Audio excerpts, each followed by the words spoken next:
Hello, Toolkit Masters. Fantastic to be here today. Welcome to Q&A Thursday once again. We do this every Thursday, and like every other Thursday, it's my most favorite day of the week. So welcome to Q&A Thursday. All right, so we're going to start by just making sure that we have people on the line and that I can be seen and heard. So I'm just going to check over here. That everything's working. Everything seems to be working okay. So can you let me know if you can see and hear me? If you can just chuck something down in the comments bar, which is at the bottom right-hand side of your screen.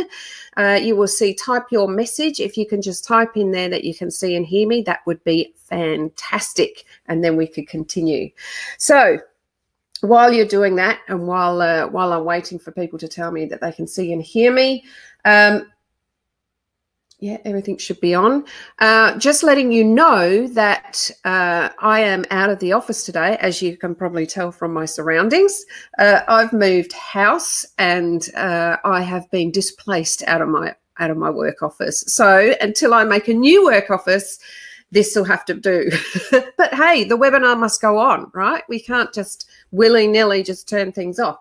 So we've made do, and I'm sitting in the lounge room and just speaking to you from there. So let's continue. Right, can you see and hear me, everybody? That's the main thing. All right, Tony can see and hear me. Fantastic. All right, I think there's some other people on the air. Yes, there is. If you're lurking, that's fine. Just let me know if you have any troubles hearing or seeing me. I would assume that if you're not going to say anything, that you can see and hear me. So we can continue on. So fantastic to see you here. So a couple of announcements straight up, and then I've got an announcement at the end too. So my couple of announcements straight up is have a look at the tool suite. So on the tool suite, I've just uploaded a fantastic tool. It's all to do with Stephen Covey made it popular, but it was actually Eisenhower's matrix, and it was all about urgency and importance. So have a look at that, see what you think. There's a bit of a blank page there so that you can put in your own bits and pieces, and we'll talk about that a bit later on. But if you don't know what I'm talking about, have a listen to the webinar that we did 2 weeks ago. It was all about urgency versus important, and I introduced that tool and how you can use it. So I've uploaded that into the tool suite now, so that's yours to look at and download and use at your own free will. So make sure you do that. The other one that I wanted to tell you was we have uploaded more modules, student workbooks on the modules. So have a look. Now, they're not necessarily in order. I think 1, 2, 5, 7, and 8 have been put up there or whatever, but have a look. So we load them up as soon as we get them back from the graphic designer. So, you know, it might not necessarily be in order, but hopefully they'll be there for you when you happen to unlock one of those modules. So have a look if you haven't already. They've been uploaded, and I will have another announcement at the end. So don't go away. Don't go anywhere. I've got some great stuff to share with you. Talking about great stuff to share with you, I have got a brilliant webinar on today. So we're going to be talking about time management. So really, really important for some, and it's actually been quite topical for some people that I was doing some face-to-face training with just recently, and they have said that time management is a real issue for first-level leaders. They have found that they are constantly putting out bushfires all over the place, and with regards to being put in that proactive state versus that reactive state, they just think it's not possible at this stage. So we went through a bit of time management tips for them, and they've gone away and they're going to action a few of those, the ones that resonate with them the most. So I wanted to share them with you, and maybe you'll find something out of them for you. So let's have a look. All right, so we're going to talk about tips for better time management in your workplace. Now, these are easy tips that anybody can do, and they do make a difference. You might say, oh, God, that's not going to make any difference to me. It does make a difference, believe you me. So what's the first one? So you might have heard this. One of the best things that you can do on a Friday afternoon or your last day of work, whatever day that may be if you're a shift worker, block out 30 to 60 minutes of your day and look at what you've completed for the week and then what you need to complete for next week. So it's between 30 to 60 minutes a day, once a week for your last working day. So for the majority of us day shift workers, it'll be on a Friday. For other shift workers, it might be another day. But make sure you block out 30 to 60 minutes to be able to not only work out what you've done last week, but what you need to do next week. Now, the reason I want you to go backwards a week is to see if there's anything that needs to be brought forward to next week. Is there something that you're only half finished? Is there something that needs to be done that you haven't actioned yet? So bring it to the next week. And then schedule in times of what you need to do next week. Schedule them in as importantly as if you had a 30-minute meeting at 9:30 on Thursday with the CEO. You will schedule that in your diary. You'll schedule that in your calendar.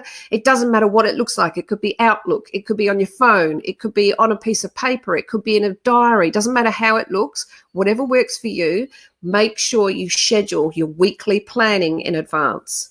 Okay?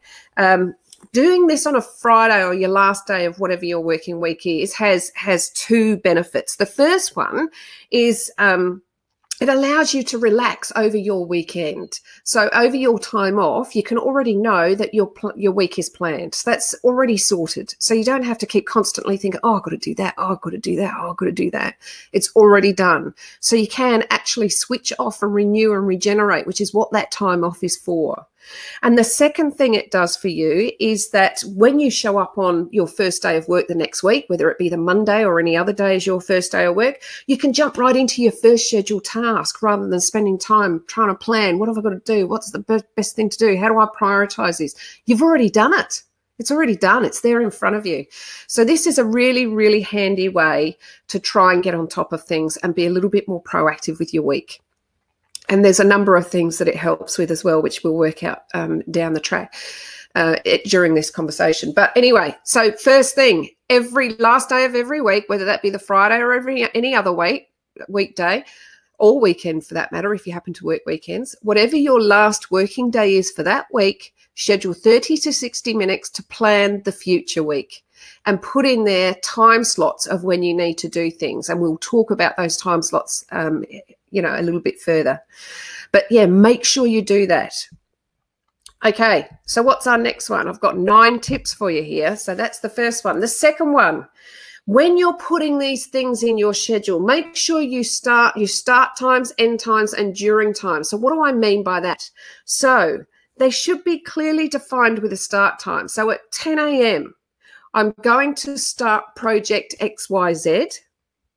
I'm going to, and in bullet point form, you can go start phase 1, 45 minutes, bullet point, going to talk with such and such about how their project went, going to start the skeleton outline, going to liaise with the project team. Bang. That's phase 1. So you've already scheduled it in it. You've got a start time, you've got an end time, and you've got what you're doing during those times. And it could be simple as bullet points. Okay, so it's really, really important. It's not enough just to do headings and a to-do list. You have to actually put in a little bit more information in there so that you can stick to it. It's like eating an elephant, that adage about eating an elephant, bite-sized pieces at a time. Just chunk it all down into bite-sized pieces. So then you're clear about what you need to do and how it needs to be done. If you're not clear on how long something's going to take, so that phase 1 for project XYZ, you're not sure how long it's going to take, estimate a time, go, oh, it's going to be, I reckon it'll take about an hour, but I'm not sure. Add another 50% on there. So if you think something's going to take an hour, put 90 minutes in your schedule. So then what happens is if you go under time, you've got some time back that you can go and do some other stuff or go for a walk around the block or whatever you need to do. If it goes over time, well, you have allowed yourself that 50% extra time. So if you're not sure how long a task is going to take, overestimate it by 50%. So add another half on whatever you think it is. So if you think it's an hour, block out an hour and a half. If you think it's 2 hours, block out 3 hours. Okay? If you've got any questions or queries, just feel free to add something down onto your comments bar. So the next thing is scheduling all your activities. So most of us are really good at keeping appointments or meetings that involve somebody else. So if you've got a meeting with your boss, or if you've got a meeting with one of your team members, or if you've got a meeting with the HR manager or whatever, you're usually pretty good at putting those in your schedule. What you're not good at is your own time of what you're trying to classify for yourself, of where you're going to try and get tasks done or problem solve, or, you know, those projects or one-on-ones or whatever it may be. So make sure you treat tasks that you do for other people, or meetings that you have with other people, in the same priority as you do your own. Okay, so schedule all your activities. Even if you've decided that for my own well-being, I'm going to go for a walk every lunchtime, schedule that in. Make sure you give yourself that 40-minute break to go for a walk around the block or around the park or wherever you're going to go. What happens then is it prioritizes stuff for you. Your day's laid out, and as you're going through your day, you're almost mentally ticking them off. And you get that sense of achievement at the end of the day that, you know what, I've done everything on my list. Or if you get, your aim should be 80% on your list. You should have 80% done on your list. Because let's face it, every day there's a couple of bushfires that we need to put out with regards to, oh, that machine's gone down, or we've had a customer complaint, or something's happened, or they're having a conflict, or whatever, right? So there's always going to be something in the day that's going to, you know, take some of our time up that we've already scheduled for other things. So if you can have, don't be perfectionistic with it. If you can have an 80% rule to say, if I've done 80% on that day, I've succeeded, I've achieved. And then maybe you can squeeze things in for the rest of the week, or at your weekly planning where you're going to block out 30 to 60 minutes, you go, I didn't quite finish that task, I'm going to put it in next week and finish it off. Okay, so make sure you schedule all your activities, not just the ones that involve other people. So what's another one? So be clear on what you can't do. So this would be really, really good for you for a number of reasons. So when you're scheduling and you're allocating time out for yourself, you will be able to see that task that rolled down from last week from management to say, hey, Dina, can you do this? And you've gone, yeah, all right. As you've built your schedule out, you've gone, you know what? I don't have the capacity to do this unless I get another resource, or unless they take something off me. So that gives you a real clear indication that you can go back to management and say, yeah, you know, I said I could do this. Well, I can, but if you tell me which one of these 5 other things I can drop. So that's how I can do it. Otherwise, I need another resource to get this done. So you can have that really courageous conversation. The other thing this is really good for is, once you're scheduling out your time, not only your time with other people, but your time that you need to be able to complete your tasks and brainstorming sessions and problem solving sessions and, you know, exercise and renewal time and all that sort of stuff, you can then be really clear when people come to you and say, hey, Tina, can you do this for me? And you can go, you know what? Let's have a look at my schedule. You know what? I can do it at 3 o'clock on Thursday. I've got a 45-minute gap there. Do you want me to come and help you then? Because you can't just break away every 5 minutes and go and help everybody else. As much as you don't want to be, as much as it's really nice to be liked by everyone, ultimately that's their urgency and important. It's not yours. Okay, so just make sure that you can be clear on what you can't do, and making sure that you're planning and scheduling and all that will absolutely make sure that happens. Okay, think big picture. So as we get inundated, and we've talked about putting out bushfires and stuff before, and that's what we end up getting our days sort of inundated with. This is happening over here, shiny thing over there, that goes over there, I have to have discussion with those over there, and all of a sudden anything you got in your planning or scheduling is way off. So think big picture. So when you spend that 30 to 60 minutes one day a week at the end of your working week setting your plan out for the next week, it allows you to be clear in your mind what needs to be done. I've got project XYZ coming up to deadline. I need to get phase 2 and 3 happening. I've got, you know, I haven't had a one-on-one with 2 of my members. I've got to slot those in next week. I haven't done this. It allows you to think about what are the things that you're going to help you achieve your ultimate long-term goals. Okay, and that allows you to then focus on those rather than the little bushfires that keep being put out every day. So how do you get your time back from those bushfires? All I want you to do is ask 2 questions. So if one of your team members comes to you and says, Machine number 4 is broken down. Now, usually you would run off to machine number 4 and have a look at it and try and problem solve and work it out and call maintenance and do all that. Now, your team members can do that. Okay, so what I want you to think about is what 2 questions can you ask that team member when they come to you? So if the team member comes to you and says, line 4 is broken down, you can go, okay, so what have you done about it so far? Oh, nothing. So what would you do about it if you were me? Oh, I'd call maintenance. All right, go call maintenance. So you're pushing it back on them a little bit. Not only is that helping you develop your team members, it gives you the time back to say, you know what, the maintenance guys are trained in this area. They can do it. They don't need me hovering around, watching what they're doing. So you need to push back a little bit on those ones that you can. If someone comes to you and it's a security or a medical or a safety issue, absolutely get involved. You have to get involved with those sorts of things, but pick and choose, so make sure that you're pushing back on those ones that you think the team members should actually be able to do themselves, just by simply asking 2 questions. And it could be, what have you done about it so far? Oh, I've done this, this, and this. What would you do next?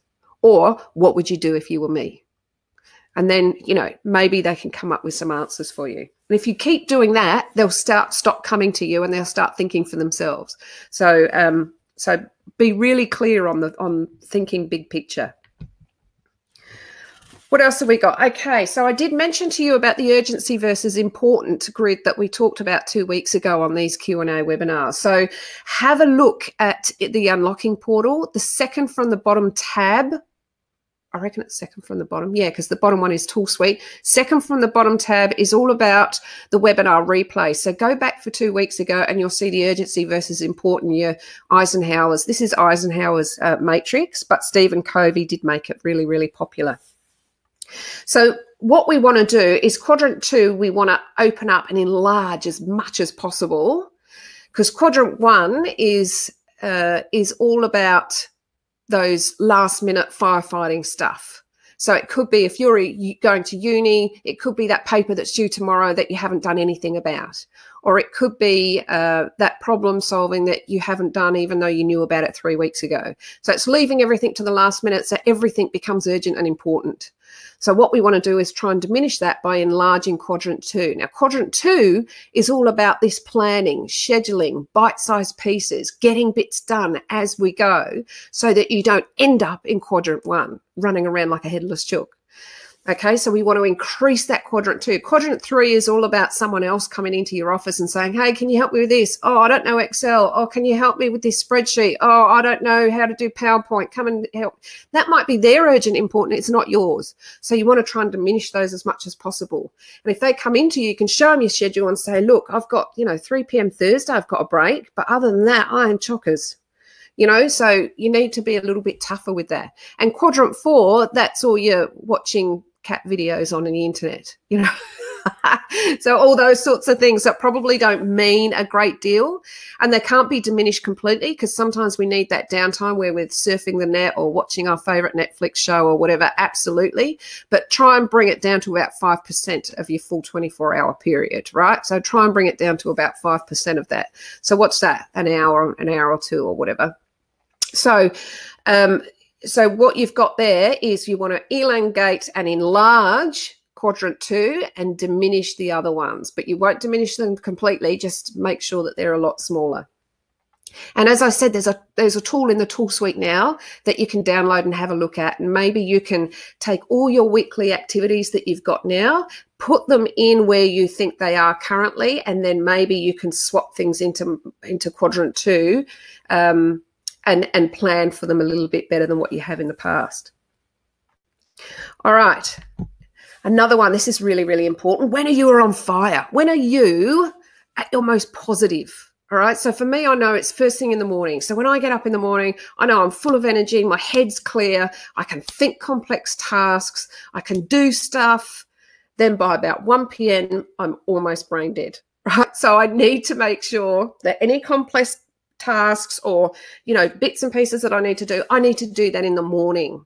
And then any of that mundane stuff, answering emails, you know, data entry, whatever it may be, that can be done in the afternoon.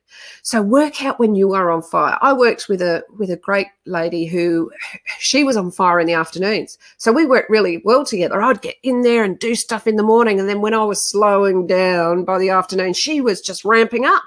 So find out when you are on fire and utilize that time. If you're on fire in the morning, don't spend 3 hours trawling through your emails, because it is a waste of your brain power and energy. All right, leave that for the afternoon when you know that, you know, you can't be bothered doing anything and you just, you know, can't cope. So leave that to the afternoon and do the stuff that's going to be, you know, take your time and need you to be use initiative and creativity and all those sorts of things. So, yeah, work out, see the patterns of behavior. Do you feel better in the morning? Do you feel better in the afternoon? Maybe you're even a night person. Who knows?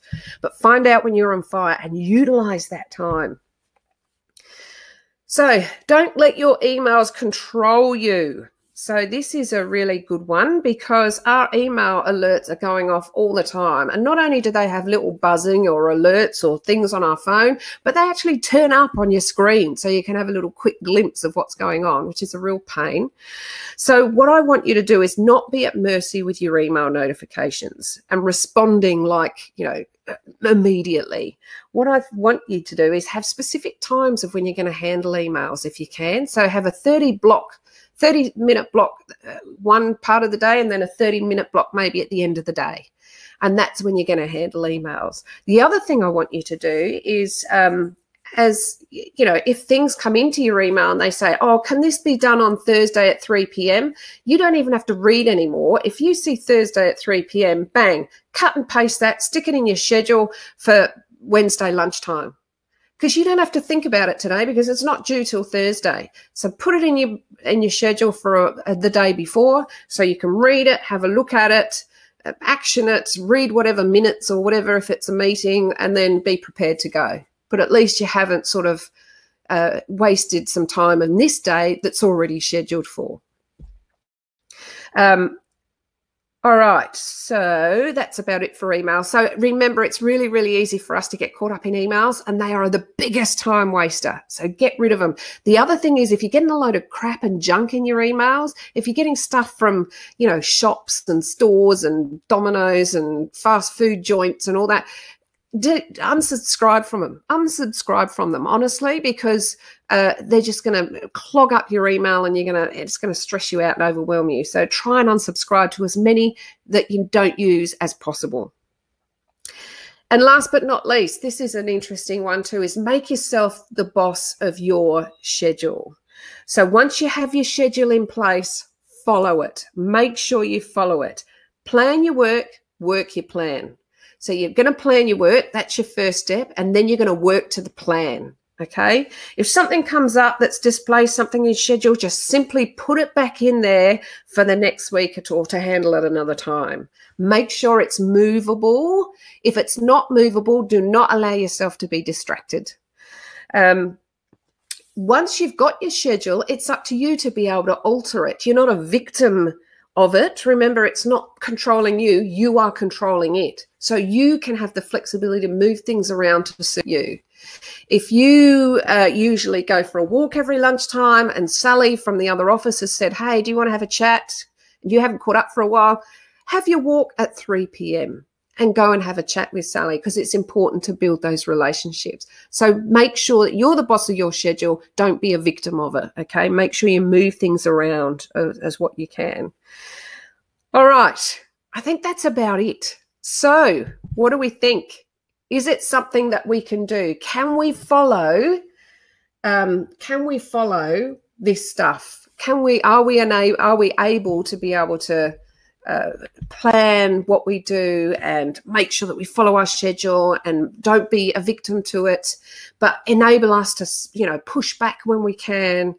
all these time-saving tips is going to make a huge amount of difference to your working day, especially when you're constantly in reaction mode. So you're constantly putting out fires, conflict over there, someone's having an argument over there, someone's having a complaint there, the line's gone down there, a product's being recalled, the customer complaint, all those sorts of things can really eat into your day. And you finish the end of the day and you go, I don't even know what I did today, but I was busy all day, but I didn't seem to achieve anything. Who wants that feeling? So have another look at what you do and let's just tweak it. Let's schedule, block out that 30 to 60 minutes at the end of your working week. Have a think about what you've done all week. What needs to be put into next week? What do you need to schedule for? What projects are coming up that you can get into bite-sized pieces and start on now? Are you doing uni? Does that need to be put in there? Are you doing one-on-ones with your team members? Does that need to plan it and put it and schedule it in? And making sure that you follow it as best you can. All right. Is there any questions, thoughts, queries from anybody that you might want to have a chat to me about? Great, Tony. Fantastic. Thank you. Hope it helps. And remember, you've got the urgency versus important tool in the tool suite. So make sure you download that and make use of it because it's a really good tool. And next week, hopefully, I'll be in my new office. Some great reminders. Yes, Flick, you were the person I was thinking of that is on fire in the afternoon, and I was always in the morning. So, so Felicity was the person that I used to work with many years ago, and we had different times of the day where we were on fire. All right. So without further ado, thank you guys. Loved speaking to you today. Take care. And remember, I will be in my new office next week. So hopefully you won't be looking at my new lounge room that has got boxes everywhere. I've just hidden them from you. I only moved yesterday. So I will catch up with you next week in the new office. Take care. Have a fantastic week and I will speak to you soon. Cheers. Bye for now.